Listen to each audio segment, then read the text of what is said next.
She was invisible until her blood became his only prayer, but when he finally saw her, he realized he'd been dying long before his diagnosis. The vacuum hummed through empty corridors as Elena Rivera cleaned marble worth more than her yearly salary. She'd perfected invisibility, head down, hands moving, existing in the spaces between other people's lives. Outside Julian Cross's corner office she paused. The door stood ajar, against protocol, but who would know? Inside, luxury assaulted her senses. Floor-to-ceiling windows, mahogany desk, the scent of expensive leather. But what caught her eye was the dying orchid on the credenza, white petals browning at the edges, forgotten. Elena crossed to it, retrieved her water bottle, and gave it a careful drink. "Nobody's taking care of you," she whispered. The plant reminded her of herself somehow. Expensive once, but ultimately forgotten. 9:47 a.m., Cross Enterprises boardroom. Julian Cross didn't do weakness. At 42, he'd built an empire on the principle that sentiment was liability. The 12 board members around the obsidian table had learned this the hard way. "Cut the redundancies," Julian said, his voice cold precision. "I don't care if they've been with us 20 years, performance or—" The room tilted. He gripped the table as faces blurred, his chest constricted, a vice tightening. The pain wasn't new, but this was different. "Mr. Cross." His knees buckled. The last thing he registered before hitting marble was the absurd thought that he'd die in a $10,000 suit, surrounded by people who'd celebrate at happy hour. 2:34 p.m., Mercy General Hospital. Weeks, maybe a month. Dr. Chen delivered the death sentence clinically. Julian lay trapped in a paper gown, machines beeping his mortality. There has to be something. "If your blood disorder is degenerative, we can make you comfortable, but—" "No," the word cracked like a whip. "Find me an option." Dr. Chen hesitated. "There's one experimental approach. We'd need a donor with incredibly specific markers, someone whose blood could stabilize yours. The chances are astronomical, 1 in several million. Find them." His hand trembled. "I don't care if you test everyone in this city." At 11:52 p.m., Mercy General Maintenance Corridor. She was invisible until her blood became his only prayer, but when he finally saw her, he realized he'd been dying long before his diagnosis. The vacuum hummed through empty corridors as Elena Rivera cleaned marble worth more than her yearly salary. 3:17 a.m. The executive floor belonged to people like her, the ghosts who kept wealth running while its operators slept. Inside Julian Cross's corner office, she found a dying orchid on the credenza, white petals browning at the edges, forgotten. Elena watered it carefully. "Nobody's taking care of you," she whispered. The plant reminded her of herself somehow. Hours later, Julian Cross collapsed mid-sentence in a boardroom. At 42, he'd built an empire on ruthlessness. Sentiment was liability, compassion luxury. But weakness had found him anyway. "Weeks, maybe a month," Dr. Chen said at Mercy General. "Your blood disorder is degenerative, extremely rare." "Find me an option," Julian demanded, trembling. "There's one experimental approach. We'd need a donor with incredibly specific markers, 1 in several million." "Find them." That night, Elena pushed her mop bucket past his room. She paused, seeing the CEO whose orchid she'd watered that morning. He looked small, mortal. "The orchid's going to make it," she said suddenly through his doorway. "Sometimes things just need someone to notice they're struggling." Julian stared at her, something cracked in his expression. "Thank you," he whispered. Neither knew that in 72 hours her blood would save his life and change everything. Thought balloon. Have you ever felt invisible like Elena, or realized too late what mattered? Share below. Sometimes the universe connects us exactly when we need it most. Doctor. Chen burst into Julian's room at dawn, tablet shaking in her hands. We found a match. She works here, night maintenance. Julian's heart hammered. Bring her. Elena sat in the sterile consultation room, confused. They'd tested her blood during a routine hospital screening. Now they were calling her a miracle. Your blood type is extraordinarily rare, Dr. Chen explained. You're Mr. Cross's only viable donor. Elena's stomach dropped. The CEO. He'll die without you. An hour later, she stood beside his bed as nurses prepared the transfusion. Julian's eyes met hers, really met them, for the first time in both their lives. You're the woman from last night, he said, voice rough. The orchid. Elena, she whispered. My name is Elena Rivera. The needle pierced her vein. She watched her blood, dark red, ordinary, flow through clear tubing into his arm. Something about the intimacy of it made her breathless, her life literally entering his. Julian's eyes never left her face. As her blood entered his system, his breathing steadied. Color returned to his cheeks. But something else happened too, something the machines couldn't measure. He felt her, not just the blood but her presence, like she'd carved space inside him that had always been empty. I can feel you, he breathed, fingers twitching toward her. Elena's hand trembled. That's not possible. But she felt it too, a pull, a recognition, like her body knew his now molecularly. When the transfusion finished, Julian caught her wrist gently. His touch sent electricity through her. Thank you, he said, and tears, actual tears, filled his eyes. You saved my life. Elena pulled away, terrified of the intensity. I should go.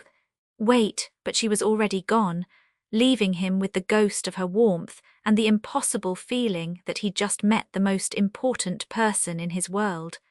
Julian sent a check to her apartment. $50,000. Elena stared at it, insulted. He thought this was a transaction. She returned it with a note, I'm not for sale. But Julian couldn't stop thinking about her. Dreams plagued him. Her hands, her voice, the way she'd looked at his dying orchid with more tenderness than anyone had shown him in years. He told himself it was gratitude, biology, nothing more. Elena returned to cleaning, but everything felt hollow. She touched doorknobs he'd touched and feel that strange pull. Ridiculous. He was a billionaire, she was invisible. A week later, Julian appeared at the hospital during her shift. I need to speak with you. I'm working. It's about follow-up tests, he lied. Medical necessity. Elena studied him, suspicious, but something in his eyes looked desperate. Fine, one appointment. They both knew it was more than medicine. They both pretended it wasn't. Dr. Chen delivered bad news. Julian's body was rejecting stabilization. He'd need ongoing microtransfusions, weekly, for months. It has to be her, the doctor said. Her blood specifically. Elena wanted to refuse, but watching him try to hide his fear, she couldn't. Okay, but professional, that's all. The transfusions happened at his penthouse, safer than hospitals, the doctor claimed. Elena hated the space at first. Too big, too cold, like a museum to loneliness. But over weeks she saw cracks in his armor, his nightmares, the way he took 17 pills each morning with shaking hands. How he'd stare at family photos when he thought no one watched. And Julian saw her too, really saw her. The poetry book she read during recovery periods. How she'd talk softly to his dying plants, bringing them back to life one by one. The way she'd hum while organizing his medication, old songs her grandmother taught her.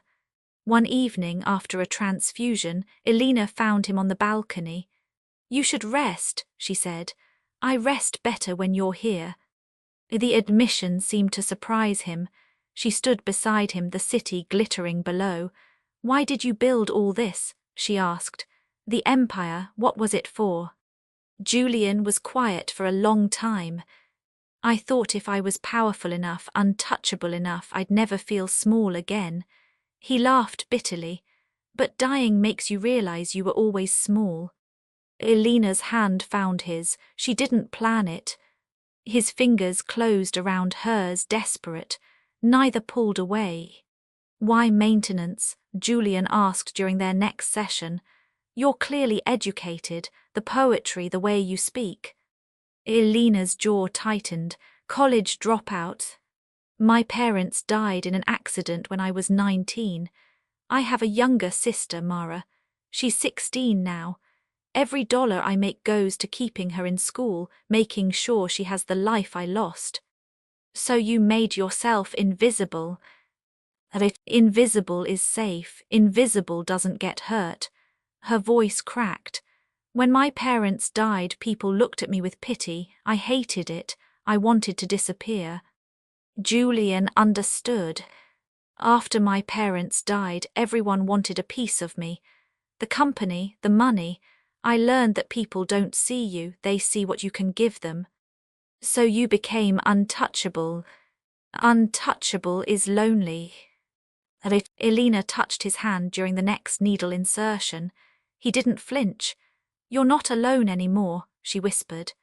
Later that week, Elena found an old photo in his study, Julian as a boy, maybe 8, holding a woman's hand. His mother, the love in that image was so raw it hurt. "She used to say I had a kind heart," Julian said from the doorway, startling her. "Before my father taught me kindness was weakness."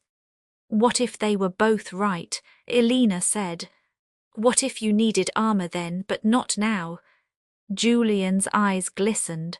"What if it's too late to take it off?" "It's not." She stepped closer. "I see you, Julian, the real you." He pulled her into his arms, not sexual, just desperate.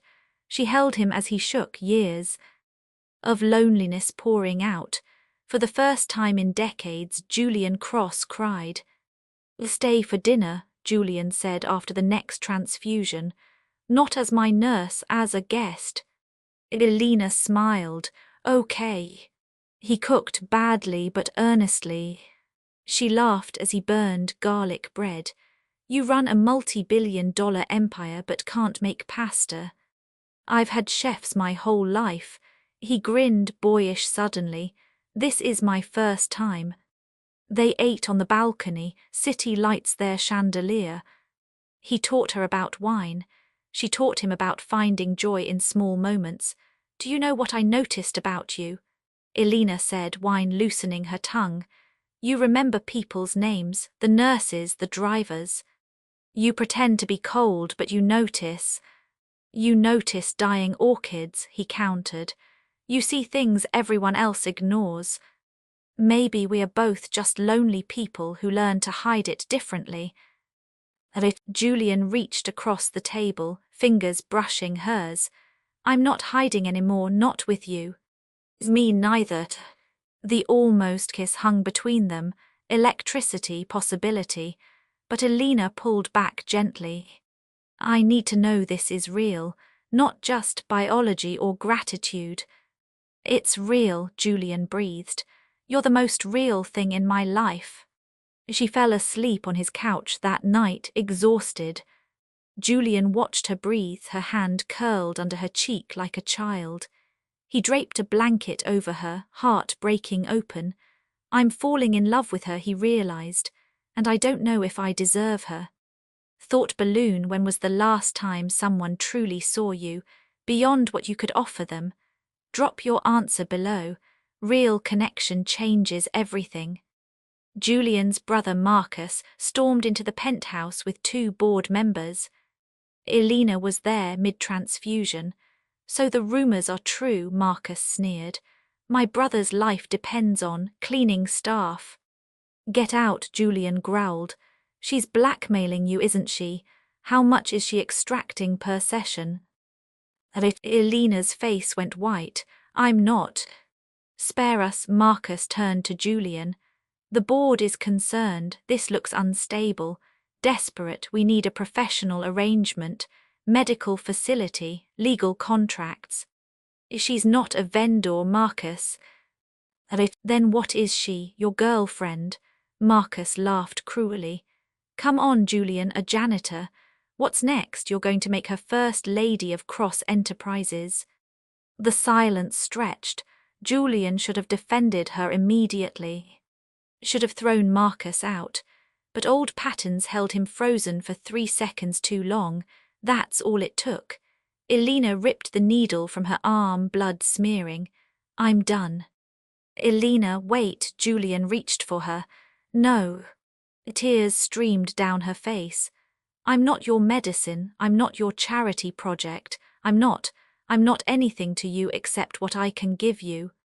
That's not true. Then why didn't you defend me? Why did you hesitate? Her voice broke. I let you in, I let you see me, and you just froze. I love you, Julian said desperately. You need me, that's not the same thing. Elena grabbed her bag. I can't do this. I can't be the thing keeping you alive while being treated like I'm nothing. Elena, please. Goodbye, Julian. The door slammed. Julian stood in his empty penthouse, blood still dripping from his disconnected IV, watching the only real thing in his life walk away. Marcus clapped his shoulder. You'll find another donor, someone appropriate. Julian shoved him away violently. Get out, all of you, get out. Alone, Julian sank to the floor, head in his hands. Without her, his penthouse became a mausoleum again. All the money in the world, and he couldn't buy back the one thing that mattered. He'd finally learned to feel, only to destroy what he loved most. 2 weeks passed. Julian deteriorated rapidly without transfusions. Dr. Chen begged him to call Elena. He refused. I won't guilt her back, he said, voice weak. I won't trap her with my survival. But he was dying. Everyone knew it. Elena heard through hospital gossip. Guilt clawed at her. She loved him, God help her, she did. But love without respect was just another cage. Mara found her crying in their tiny apartment. Go to him, her sister said. You're miserable without him. He didn't defend me. Because he's an idiot who spent 40 years learning the wrong lessons. Mara squeezed her hand. But he's your idiot, and you love him. Elena made a decision. She called Dr. Chen. One more transfusion to save his life, then I'm done. Forever. They met at Mercy General neutral ground. Julian looked skeletal, but his eyes brightened when she entered. You came, he whispered, to save your life, not to stay. Elena kept her voice steady. I know. Julian struggled to sit up. But before you do, I need to say something. Julian, I'm stopping the transfusions. After today, no more. Elena froze. What? I'd rather die than keep you prisoner. His hand trembled. I love you, Elena, not your blood, not what you can give me. I love your poetry and your kindness and the way you make dying things bloom. Tears streamed down his face. I love that you see me, the real me, the broken me. And I failed you when I didn't defend you. I chose fear over you, and I'll regret it for whatever time I have left. You're choosing to die, Elena's voice cracked. I'm choosing to set you free, that's what love is, isn't it? Putting someone else's freedom above your own need. He smiled sadly. Thank you for seeing me, Elena Rivera, even briefly. You saved me in every way a person can be saved. Elena stood frozen, tears blurring her vision. In that moment she realized this was the first time anyone had ever chosen her over their own need. Not her usefulness, not her sacrifice, just her. You really love me, she whispered. More than my own life, obviously. Julian laughed weakly. Now please do the transfusion. Not for me, do it so I can have 1 more hour with you. Then I'll let you go, I promise. Elena stopped the nurse preparing the equipment. Wait, she turned to Julian.